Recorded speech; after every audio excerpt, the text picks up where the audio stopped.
Hi, EDU 522. I chose to present the Mechanically Inclined Lesson 3.1 on vague pronoun reference.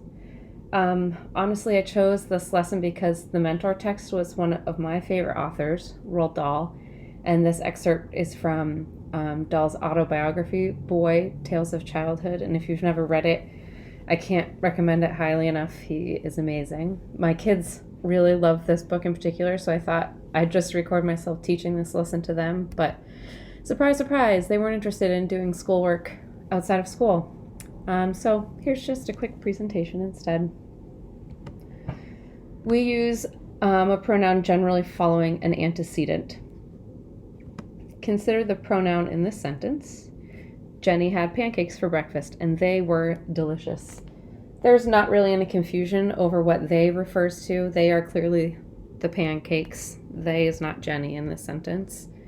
But when there's, there you go, connected it. When there's no clear antecedent, it can be hard to determine to what the pronoun refers, like this sentence. Put the straw in the glass and drink it.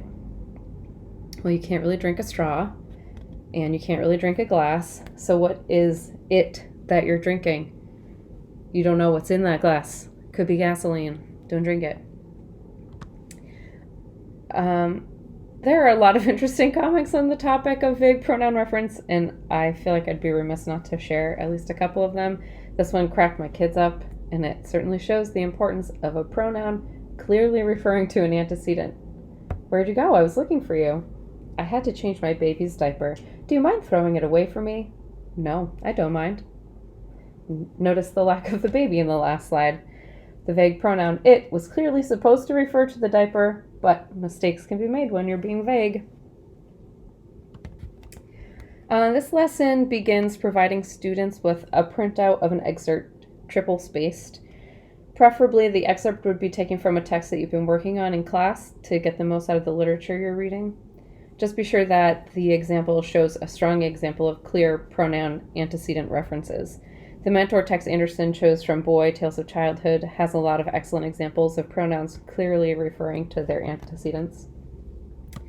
Tell your class that when Dahl or your chosen author uses pronouns like he, she, it, we, or us, readers can tell what they're referring to.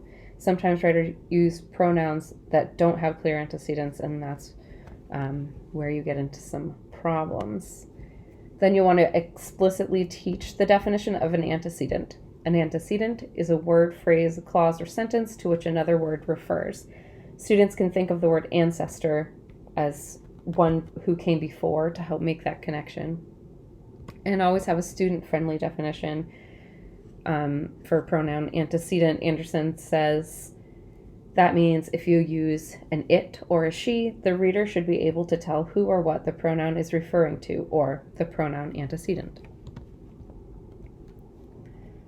Here we go. Start the activity as a class, highlighting the pronouns in the first paragraph you see here.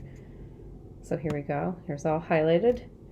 Note that this story is told in the first person, so I and we refer to the narrator. And we'll just pop that up in the corner for the next part of the activity.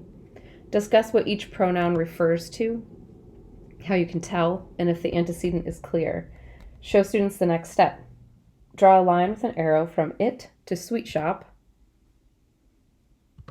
to show what it is referring to. Oh, look, more it's. So all of the its go back to the sweet shop. Let's just make sure. We have without it, there would have been little to live for, definitely the sweet shop.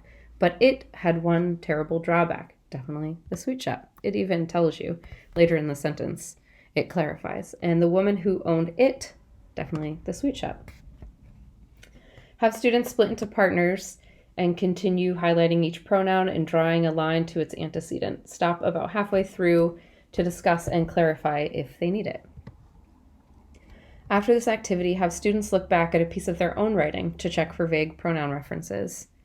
They can follow the same steps, highlight the pronouns, and draw a line to their antecedents. Then they can get back with partners to share what they've discovered from this lesson.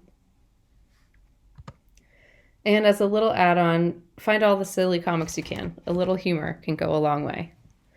Doc, I've got acne all over my forehead. I really need you to get rid of it. You want me to just get rid of it? As requested, we managed to get rid of your forehead.